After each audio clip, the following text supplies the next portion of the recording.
प्रसिद्ध कलादिग्दर्शक नितीन देसाई यांच्या निधनानंतर एनडी स्टुडिओची अवस्था दिवसेंदिवस बिकट होत असल्याचा आरोप त्यांचे काका श्रीकांत देसाई यांनी केला आहे. राज्य शासनाने 2 वर्षांपूर्वी एनडी स्टुडिओ ताब्यात घेतल्यापासून एकही शूटिंग सुरू नसल्याने कामगारांमध्ये नाराजीचे वातावरण आहे.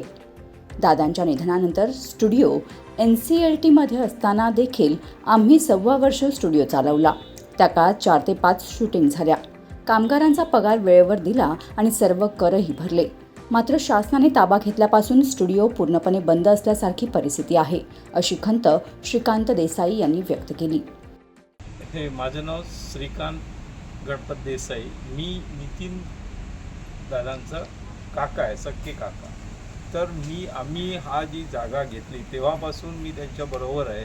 तर अगदी NA करण्यापासून आणि हे स्टुडिओ फाउंडेशनपासून आम्ही पहिली कुदळ मारण्यापासून आम्ही त्यांच्याबरोबर होतो आणि बरोबर अजूनही आम्ही आहोत इथे. पण आता दादांची ही परिस्थिती झाल्यामुळे हा स्टुडिओ शासनाच्या अंडर गेलेला आहे. तर शासनाच्या अंडर गेल्यामुळे आता आम्हाला असं वाटलं की गव्हर्नमेंटकडे गेलं आहे तर काहीतरी चांगलं होईल. पण तसं काहीही इथे काय आढळून येत नाही. उलट समस्या वाढल्या गेल्या. आता शासनाच्या अंडर जायच्या आधी आता ते NCLT म्हणजे NCLTच्या अंडर होतं. त्यावेळेला मी स्वतः आम्ही सगळे आमचे हे कामगार आणि आम्ही मिळून तो 1.25 वर्ष आम्ही स्टुडिओ चालवला आणि अगदी व्यवस्थित शूटिंग होत होत्या. लोक येत होती बघायला वगैरे आणि त्याच्या वेळच्या वेळी त्यांचं पगार देणं.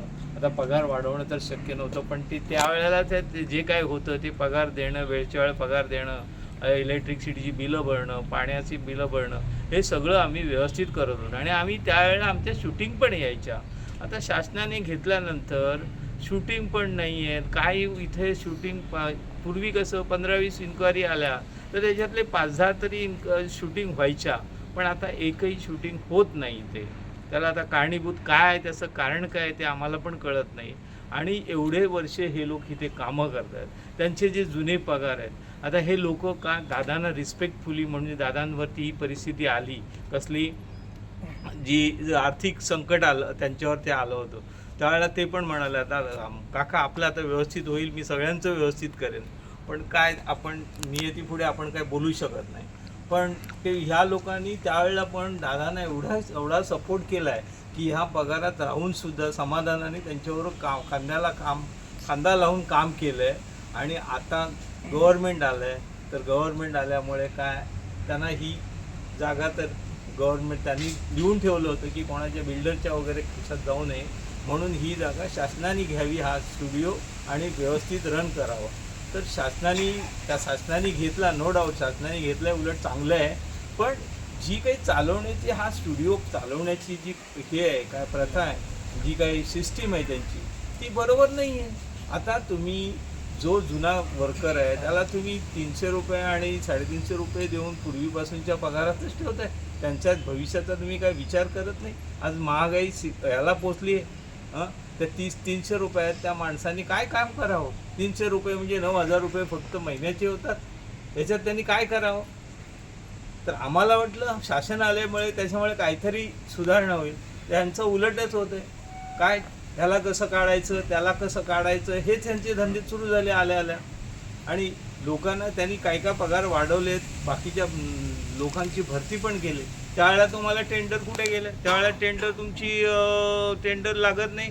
आणि आता ह्यांचे पगार वाढवायला हे करायला आता ह्या लोकांना स्टाफला यांना न सांगतात डायरेक्ट कॉन्ट्रॅक्टवरती. अरे त्याने इन्फॉर्म पण करत नाही तुम्ही, डायरेक्ट कॉन्ट्रॅक्टवरती टाकलं. त्यावेळेला तुमच्याकडे टेंडर होतं, त्यावेळेला त्या बोर्डाच्या मीटिंगचं तुम्ही घेतलात का हा विषय? नाही ना, मग डायरेक्ट केलं तर तुम्ही. खालापूर तालुक्यातील कर्जत चौक रस्त्यावर उभारण्यात आलेला 43 एकर परिसरातील एनडी स्टुडिओ हा हिंदी आणि मराठी चित्रपटसृष्टीसाठी महत्त्वाचे केंद्र राहिले आहे. लगान, जोधा अकबर, हम दिल दे चुके सनम यांसारख्या चित्रपटांसह राजा शिवछत्रपती मालिकेचे चित्रीकरण येथे झाले होते. कामगारांच्या म्हणण्यानुसार शासन ताब्यानंतर कायमस्वरूपी कर्मचाऱ्यांना कोणतीही पूर्वसूचना न देता कंत्राटी वर्गात टाकण्यात आले. पगारवाढ, सुविधा आणि मूलभूत सोयीसुविधांचाही अभाव असल्याचा आरोप कामगारांनी केला आहे. दरम्यान रविवार दिनांक 31 मे 2026 रोजी बारकू तरे वय वर्ष 55 यांचा कामावर असताना हृदयविकाराच्या झटक्याने मृत्यू झाला. त्यावेळी रुग्णवाहिका उपलब्ध नसल्याने त्यांना दुचाकीवरून रुग्णालयात नेण्यात आल्याची धक्कादायक माहिती समोर आली आहे. मृत कामगाराच्या कुटुंबाला कोणतीही आर्थिक मदत न मिळाल्याने संतप्त कामगारांनी बुधवार दिनांक 3 जून रोजी सहाय्यक लेखाधिकारी तथा प्रशासकीय अधिकारी महेश भांगरे यांच्या कार्यालयात बैठक घेतली. मात्र समाधानकारक उत्तर न मिळाल्याने कामगारांनी तीव्र नाराजी व्यक्त केली आहे. सांस्कृतिक कार्यमंत्री आशिष शेलार यांच्याकडे वारंवार पत्रव्यवहार करून देखील न्याय मिळत नसल्याचा आरोप करत नितीन देसाई यांच्या निधनानंतर एनडी स्टुडिओची जबाबदारी सांभाळण्यात राज्य शासन अपयशी ठरले का, असा सवाल आता उपस्थित केला जात आहे. Bureau report, news 46, Raigad, Khalapur.